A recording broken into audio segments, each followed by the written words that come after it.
I have never been to Torchy's Taco.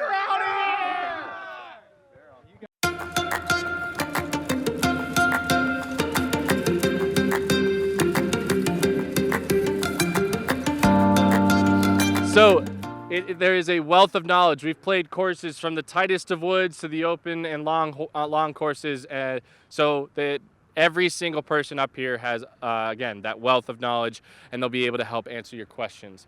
So we're going to start with my lovely wife. We're going to start down, and she's going to introduce herself and give you guys a tip about her tournament preparation, what things that she likes to do before a tournament, whether that's before the round or during the week. My wife. Hey guys, I'm Tina Oakley, as he said, his wife. Thank you. Thank you. Thank you. My tournament preparation tip, I guess, is all about just knowing what you're about to play.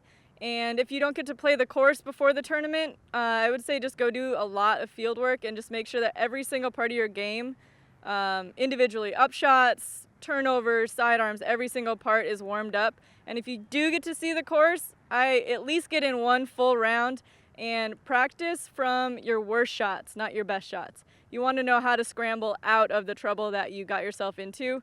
And then if you're not in that spot when you're actually playing the tournament, it's just a bonus and you get to play easy. So. Nice. Thanks. Hi, my name's AJ Risley from San Diego. Yeah, AJ, all right. Wow, thank you. Yes, I'm from San Diego, California, and if I had to give you a tournament preparation tip, usually what I try to focus on when I'm practicing for a big tournament such as the Waco this weekend is to focus on my game plan. Game plan. The better I feel personally that I'm prepared, and it really comes down to like little details here and there, knowing which disc I'm going to throw off of each tee, knowing what line, knowing spots to avoid, spots that are more beneficial for my style of play.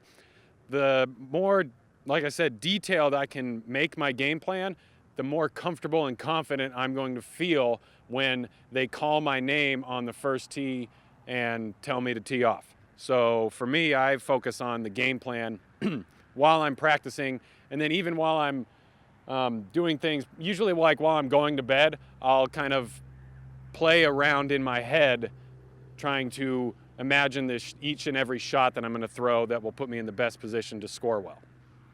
There you go. I'm Miles Seaborn. Thank you. I am from newly transplanted to Logansport, Louisiana, and I'm originally from the Dallas-Fort Worth area. My tournament prep tip is going to be this. I'm from Dallas-Fort Worth, like I said, so I'm used to playing in a lot of wind. And on a course like this we have today, I pay attention to weather forecast days out. So today we have a nice south wind. All 3 rounds of the tournament this weekend are going to be a north wind. So when I'm practicing for the course, I'm not taking my upshots on these par 4s from where my tailwind drives landed. I'm going back where I would assume if I throw a decent drive, I'm going to be throwing from in a headwind. So that allows me to gauge what I'm doing from those approach shots. And so it makes a difference because if you play a practice round and you're 150 feet out on par 4s and you're pitching up, it's great. And then all of a sudden you're left with a 21-hour headwind, and now you're 220 out and you're questioning yourself what to do. So what I do is I go backwards till I find that spot and I get the discs dialed in that I know I'm going to be throwing in that situation. That's a great answer. Very good. What's up, guys? I'm Chris Clemons. I'm from Kansas City, Missouri.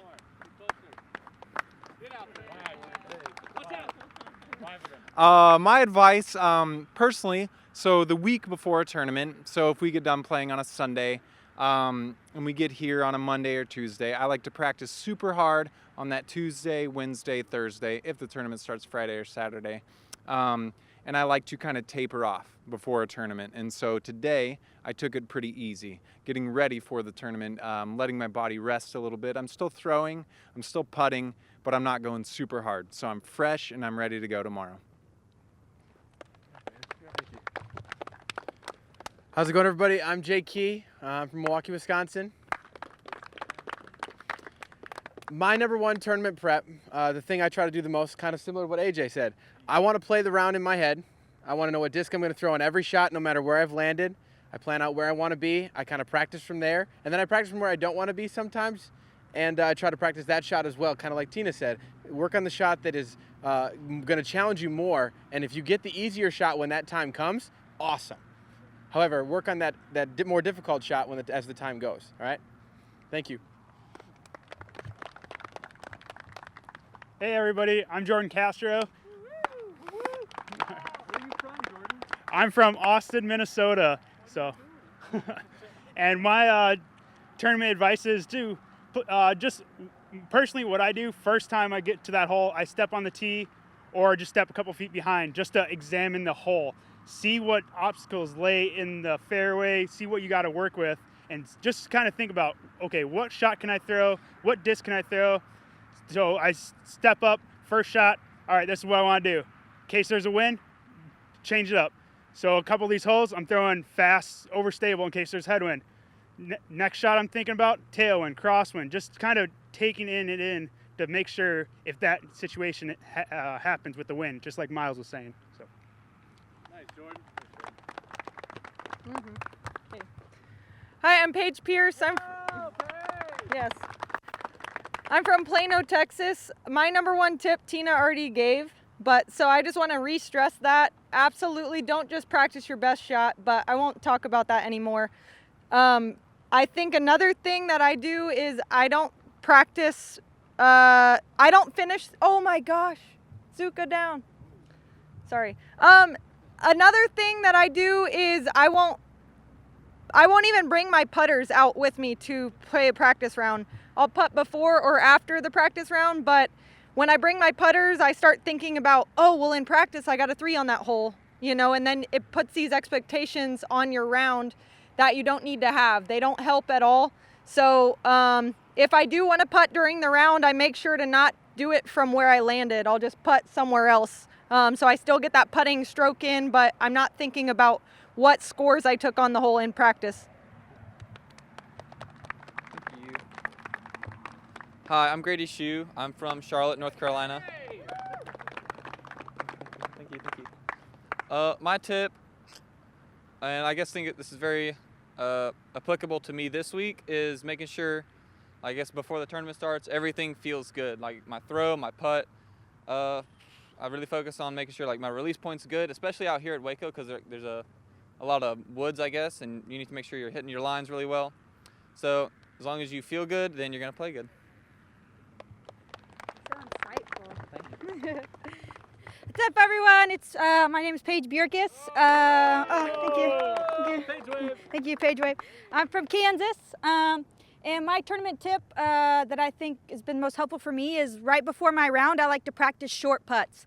If I get my stroke down and I'm feeling confident from pretty close, that usually means that'll translate into further putts. I'll maybe throw a couple jump putts from outside the circle, but I really like to stay close to build up that confidence before the round starts. How original. Hi everyone, my name's Robert McCall. Thank you. Thank you. Pardon me. I live in Kansas now, and most of the reason that I'm here is because I just talk to these people. But I play tournaments occasionally, and one tip that I have for you is not so much in tournament prep, but during the tournament. Well, I guess it could be in tournament prep. If I go out to play a practice round with somebody like Oakley, some people say we look alike. I don't really see it, but our games are vastly different from one another. And just because Eric does something that works for him on a hole doesn't mean that's what I should do. I see a lot of people try and make a hero shot or trying to go out of their comfort zone to try and replicate a shot that somebody else on their card has thrown. And usually that's a huge mistake. You want to play to your strengths. So when you make your game plan, stick to it no matter what anybody else on your card is doing. So there you go. Hey, Robert. Thank you. All right, guys, my name is Eric Oakley. I grew up in the Dallas-Fort Worth area as well. Spent a little bit of time in Salt Lake City, but now we stay on the road, which is super cool. Something that has worked for me in the past when it comes to tournament play has been lowering my expectations. All of you guys have thrown amazing shots, I hope at least, or that's why you're here, to learn how to throw those amazing shots. But you've done it. But it does not mean you're going to be able to execute that amazing shot every single time. So don't expect yourself to do that. If you go out and trust in your ability to go out there and throw the best shot you can whether it's good or bad, and be good enough from that ending result. If you can really get yourself into that place where you're okay with throwing a bad shot, you will have more positivity, and that will carry into your game, and you will not tire out. You will not give up. You will be able to finish those rounds strong, and it'll translate into having higher rated rounds and better finishes and all these things because you're keeping that positive mindset.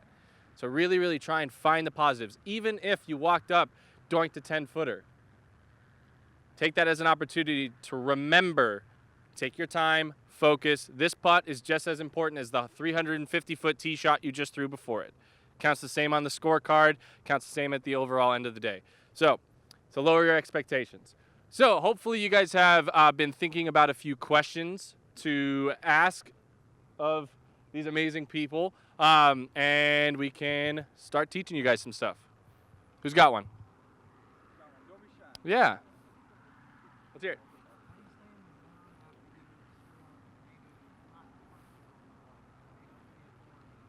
Okay.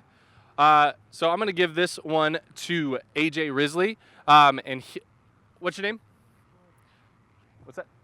Troy. Troy asked, how do you stay in the zone after you've had 3, 4 maybe bad holes or a couple bad breaks? How do you stay in the zone? Keep it simple. Wow. Yeah. That's a really good question, and it's funny that you ask that because just on Sunday, a few days ago, I had a round where I had 4 really bad holes in a row with 4 really easy mistakes, like a couple 3 putts and a couple easy out of bounds strokes. And at that point, I was in a very bad mental space, but a lot of what Eric just said is kind of, we've talked about that a lot, about having a little bit about lowering our expectations, but a lot about believing in ourselves and believing in our abilities. And there's, as golfers and as athletes, we try to have a short memory and stay in the moment. But really what breeds confidence is the belief in ourselves and remembering that we are capable of doing what we're visualizing in our heads. So I was in that really bad space where I had 4 really bad holes in a row, but I told myself I might as well just keep playing. I'm not gonna quit. And really there's it's kind of like having to do your taxes. Or I don't know, go to the dentist or something. It's like you might as well do it. It's gonna be beneficial in the end. So I told myself, well, I'm gonna finish this round. I know how to play. I know how to throw. All my limbs and my fingers are still attached. So that's really like that's kind of the secret, is reminding yourself that you're capable of throwing the disc from the tee pad to the basket, because it's all a process.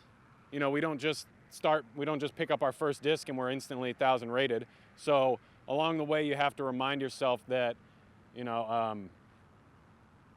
all the struggles make you better in the end. There's a saying that goes, stronger winds make trees take deeper roots. So the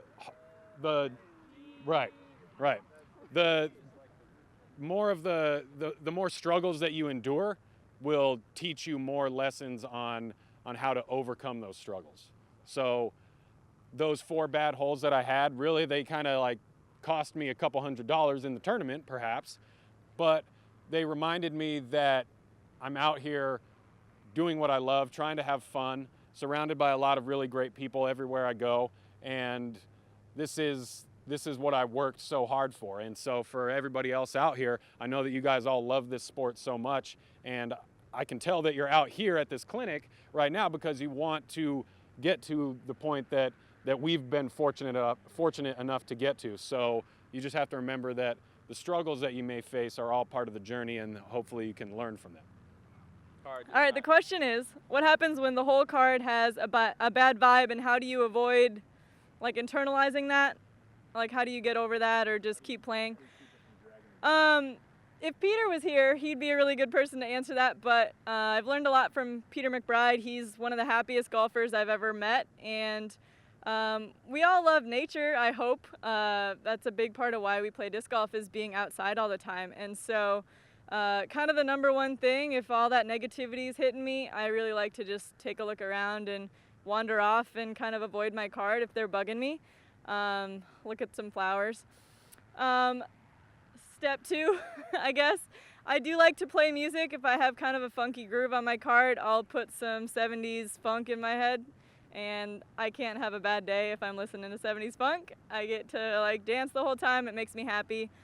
But really it's just, I mean, disc golf's all about staying in your own game, playing your own game. You're gonna get stuck with crappy people. You're gonna get stuck with crappy lies. Like, that's all part of the struggle with disc golf. That's what's so hard about it, is not letting all that negativity affect you. So it's really about finding those things for every part of the game, not just dealing with some rough players, but distractions.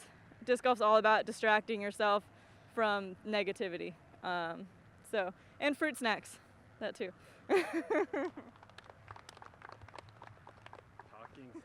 Talking stick. Who's got a question? So we covered everything? Clint. Right on. Yeah. How did you go about building your new bag in transition? What made you decide to put a certain disc in your bag over another disc? Repeat the question. Okay, so how did I switch from, I guess, Discmania to Latitude 64, and how did I find the right disc for each spot? Yeah. A lot of it was just finding what's comfortable in my hand. That's pretty important to me. Is I like how as long as something feels good and it has a good flight, then that's probably one of the most important things I look for. I mean, I guess each company has their own strengths. I guess Latitude has a lot of super nice discs that I didn't know they had.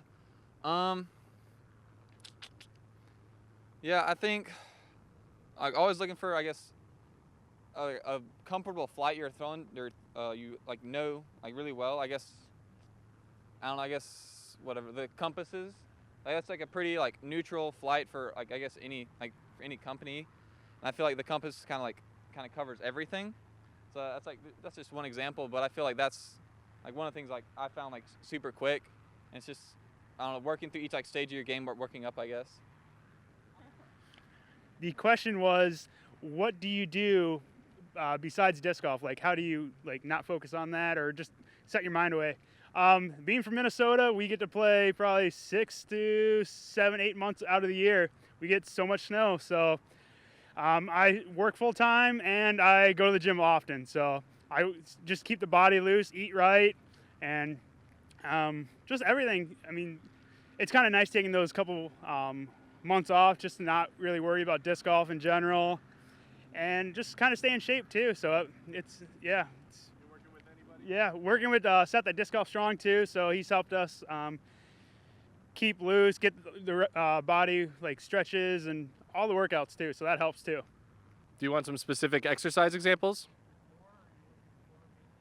Yeah. Do you want to take this one, Paige? Yeah. Wrap up. Okay, so this year compared to last year, just the specific example, I switched to the Ranger H2O bag from Dynamic Discs, and it's pretty heavy. There's a hydration pack on the bag, 1.5 liters, water bottle packs that can hold a lot of discs. And so when people pick up my bag, they say, "Oh my gosh, this thing is so heavy," because it's filled with water, filled with discs, and they ask, "How do you carry that for the whole round?" And I tell them what I was doing literally in the off season. I would fill the bag with all the discs, fill up the hydration pack, 1.5 liters, a huge water bottle on the side, and in the top compartment there, instead of discs or snacks or a sweatshirt, I would just put weights.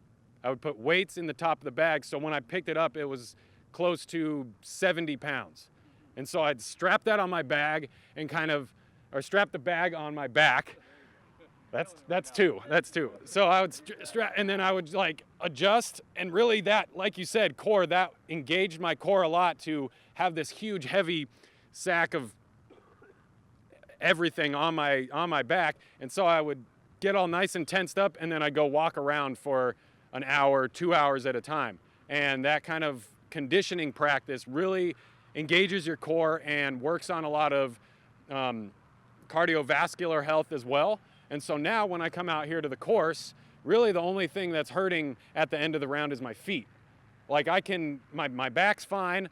I'm not out of breath at the end of the round. I found that through this first little section of the year, at the end of the last few holes, I'm still throwing as hard as I was throwing on the first tee. So that's one of my examples of what a specific thing I did in the off season to help work on stamina, endurance, core activation, cardiovascular health. We call it, in the biz, we call it rucking with an R. So look that up, find some examples, and apply it. The rucking biz. Military? Yeah.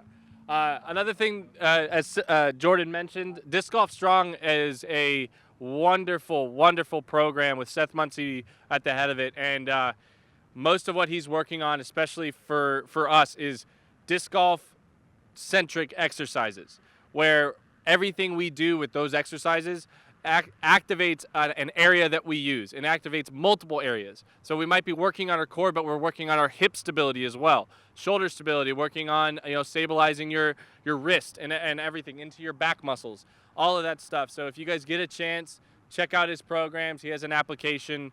It's wonderful. It's transformed a lot of our lives. Yes. I just wanted to say something, whether younger or older, whatever. We're 30, and I had a really bad shoulder injury for the last year and a half or so. I started doing Disc Golf Strong, and I really, really wish I would have done it the second I discovered disc golf. It gives you so much more ability, not just to play and throw, but you're not going to go hurt yourself every day or have an accidental, oh, I threw too hard today, and now I can't play for a couple weeks. It really gives you a big buffer zone so that you can go play hard and still be able to recover quickly. So even if you're young, I would definitely at least do some warm-ups before you go play. It'll allow you to be in the sport a lot longer. So that's really important to me. Oh yeah. How do you overcome a plateau in your game? I think for us it's a little different because we do it all the time, right? We play disc golf all the time. So what really pushed my game was field work. I know that sucks to hear, a lot of us don't have a lot of time, but just getting in the repetitions with your discs and learning, how to throw them even better, and knowing if you put this much power on this disc, that really helped me and I practice my putting every day. Like this whole off season, I putted every single day, and it just has elevated my game.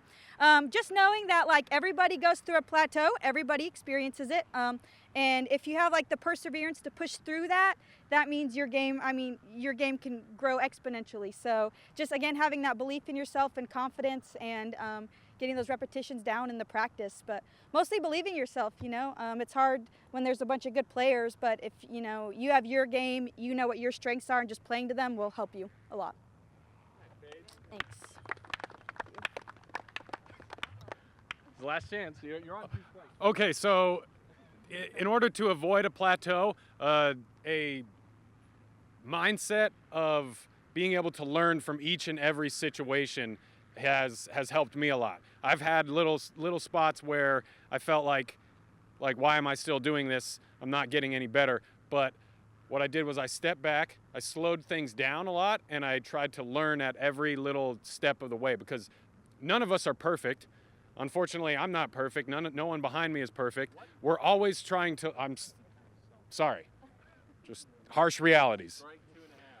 So being able to learn at every little step of the way is crucial to avoiding those plateaus when it comes to skill level. And one specific example to do that is if you find yourself being a little inconsistent off the tee, I always recommend that we slow things down. Slow it down, because there's a lot when you do a very fast, explosive run-up, for example, on power drives.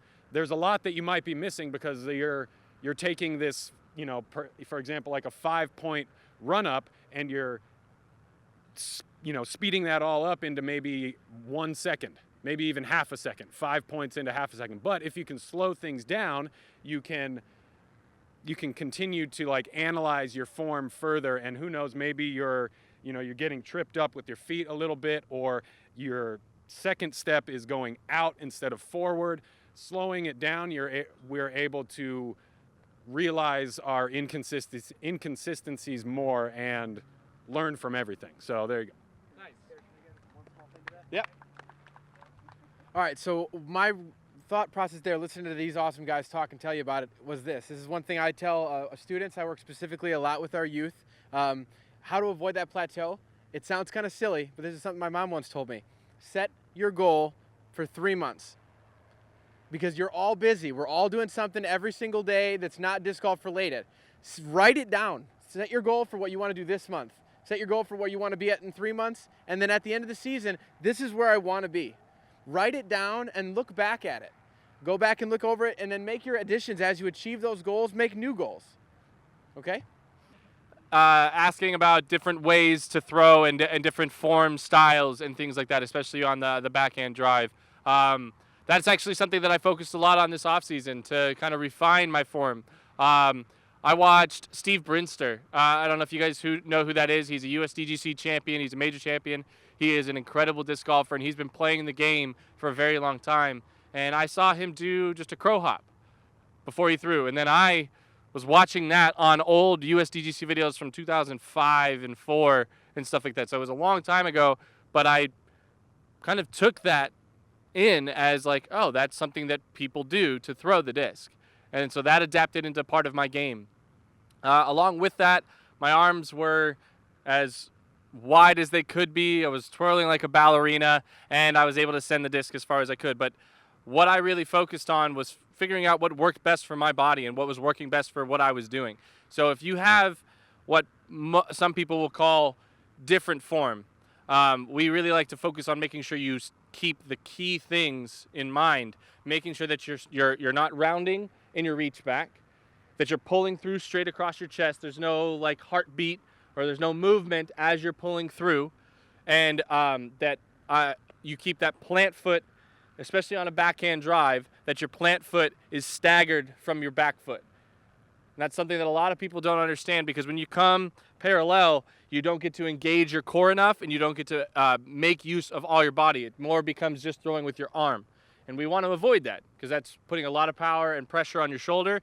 Or if we get that front foot out in front of us, it helps us have a little bit more explosion, and we're actually using our body to help get the disc going. So everyone's body is different. Nobody should throw the same, but we should all do similar things, but we have to find the right way that makes our body work for that style of throw. So, and if you aren't finding consistencies, that's whenever you can start. If you really want to, go dive into the internet in the Facebook groups and say, hey guys, critique my form. And again, you're going to get 2,000 comments of guys saying, you suck, just quit. But you're going to get a couple of really, really good details. But the best thing you can do, find a local pro who you can maybe trust, and at least watch them play, or maybe even ask them if they'll help you, because that's a big part of where all this has come from. I actually used Landon Knight, who's in Dallas, Fort Worth. After the last season, I asked him, I was like, he is a great form coach, and he's an incredible person. So he looked at my form, gave me a few things to focus on, and I fixed a few of those, and I am reaping the benefits of it, because I feel better throwing the disc than I ever have, just because I was willing enough to say, all right, I can still get better, so let's go for it. So that was a big thing. So find what works best for you, and it'll work out in the end. Perfect. You're asking about like planting on your heel and if you should focus on that. The only thing that I want to stress is that you're balanced. So if you're throwing on your toe, you're not balanced at all, or your heel really even. So I don't think about that at all. I'm just trying to make sure that when I'm coming through, I'm stable and I have nice balance. Like if you're too wide, you're not balanced, and too narrow, you're not balanced. But I'm not thinking about toe, heel, anything like that. I'm just trying to make sure that my foot hits the ground at the same time my hip and my elbow come through. So that's the only thing I'm thinking about. I don't care at all about my foot at all. So if somebody does a heel thing, you want to talk about heel? Sure. So I think personally, a lot of people, like when we come through, you want to land on your toe first. I'm left-handed, so I'm completely opposite. Then you move. Then you move to, yeah, so I have no idea what I'm talking about. You go toe to heel. I think the natural progression when you're following through is for a lot of us to spin on our heel. It kind of saves your knee. And when I imagine like going through my form, everything is slow, and then that last plant foot is just like there's a pull all the way up through my leg. Like you're stopping all momentum going forward, and it's all going up through your legs and into the disc. And that's what we're all trying to do, and that's how we get a lot of power. It's because we figure that out and the timing in it. So I would suggest trying going toe to heel. Sometimes on shorter shots, I will spin on my toe if it's like a short, accurate shot. And I know Paul Macbeth does that as well, or he used to, but I don't know if he does anymore. But yeah, I would try the heel, see how that works. One more thing to add, and this goes for basically all form questions, is take video of yourself. Somebody you know or somebody you actually have a smartphone where you can set it down, you can set it on your bag, take video, take it in slow motion, and analyze. Because you're going to look and see things that you're doing that professionals are doing. And you're going to be able to make those minor corrections that say, all right, there, if you're on your toe, what's causing to that? You might be over top of yourself. You're going to see that in that slow motion, and that work goes so far in helping you fix things. I've taken thousands and thousands and thousands of videos that only I've ever seen. That nobody else has seen them, but I learned from every shot. I tried to get better from all those videos to just help me learn the game, and it'll go a long way. A little bit of research helps. And again, the same thing, go and have maybe a local pro or somebody has a different eye and can maybe point a few things out to you will help as well. So the question was, when you're putting, especially when you first start out, when you're a newer player, or your skill level's not at the pro level, it's easy to get confident with 10, 15-foot putts. Fairly easy, but once you start moving backwards from that, things change a little bit. You'll notice this especially between the men and the women. The further back the women get, the harder time they have because of physical differences. The same thing goes for the men. The further back you get, the different form, the more muscles you have to engage. So it's easy for a 15-foot putt to stand still, tap it in. It's real easy. But once you start moving back to that 20 to 25-foot range, for me it's in that 25 to 30-foot range, I start to have to engage my legs and my core a lot more. And honestly, the best thing you can do is just repetition. It's the same thing like they've been talking about driving and form, stuff like that. It's the same thing when you drive. Everything has to be in time and in the same motion, the correct motion. When you're out of time, you're out of sequence, things don't work well. If you're firing your legs before you're letting your shoulder and your arm pull the putt through, it's not going to work, and vice versa. So the best thing you can do is focus on the same form you've been using for your short putts, but try to engage a little bit more of your legs, maybe a little bit more of your core. For me personally, I'm taller. I like to spin putt. That's bad because if I spin putt straight, where does it hit? The band every time, just boink right off the band. And so I tend to squat a little bit, especially on longer putts. I get down a little lower and I engage that back foot and I push off. And as soon as I push off, I'm firing my shoulder and my arm forward. And so it's all one sequential motion. That's probably the best thing I can say to focus on, is making sure that your timing is correct in your putt, because that's something that gets overlooked a lot. People focus on form so much, they don't think so much about the timing. So Paige wants to add just a little bit more to the heel question. She's got wants to drop some knowledge on you. No, I was just thinking that, when sometimes at clinics, people ask questions that we don't even think about. You guys are actively trying to get better, and we're just trying to score better, So that kind of goes along with the plateau question too. Maybe I should, if I'm plateauing, maybe I should work on my heel. But I was just going to say that there's so many things happening. There's so many different moving parts, and it's such a hard thing to just get your timing right that I try to take out those little things that don't seem to matter in my mind. Obviously for Chris, it's working out super well, and a lot of players do the heel. I know that for a fact. I'm just answering it for myself, and I just try to take away variables so that there's less to think about, because there's so much that's happening between our first run-up step to the time the disc comes out. So not saying that it's not important. I think it's a great thing to work on, but I think if you're at a spot where you have 5 other issues in your game, work on those first. Last thing to add to that before we go to a couple more questions. Another thing is in an athletic motion such as the disc golf throw, naturally if you are getting things and you're allowing your body, your hip stability is there and everything is coming into the ground, it needs to stop that energy so you can put that energy that you've built up and eject it into the disc. You're naturally going to want to be from your toe down into your heel to allow you to stabilize that. Now, if you're not and your body is saying, can't do it because I'm not stable enough, I don't have the strength, your body might keep you on your toe and it might bail you out of the throw. You might be wasting energy. Now this is obviously just a speculation of what could be happening. I'm not saying that's what's happening with you, but think about that. That's why I'll touch back on the disc golf strong stuff and how important it is. I had the issue where I was dragging my back toe, but I think that was because I wasn't comfortable enough being stable just on this one leg, and we are a one-leg sport, whether it's a forehand or a backhand.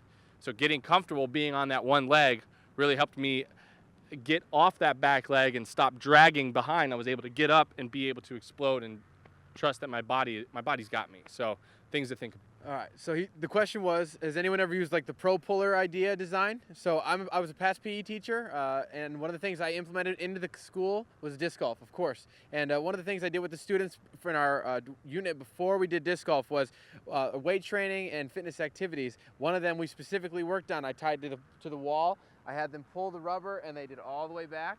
And then they would set, and then do it all the way through, over and over, continuing to get that straight drawback across the center of the chest.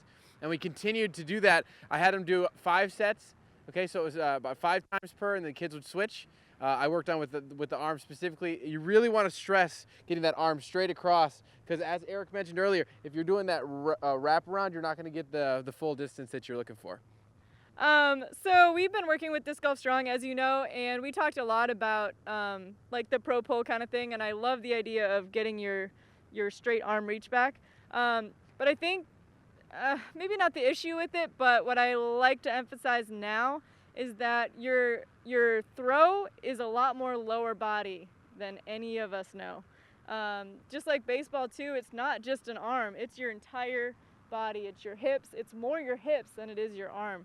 So in working with him, he's like really stressing that you need to get your lower body strong, and you're not pulling with your arm, you're whipping with your hips, and your arm is an extension, and it just travels up through your hips and your shoulder into your arm. So I think it's a great idea to use it to get that motion down, because that straight is really important, not curling is really important, but make sure you're also like really working on the hip movement and that hip point too.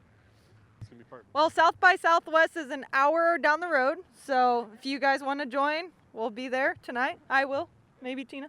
It's the same thing as you. You know, we have a home just like you have a home, just ours has wheels, so it's even less stir crazy.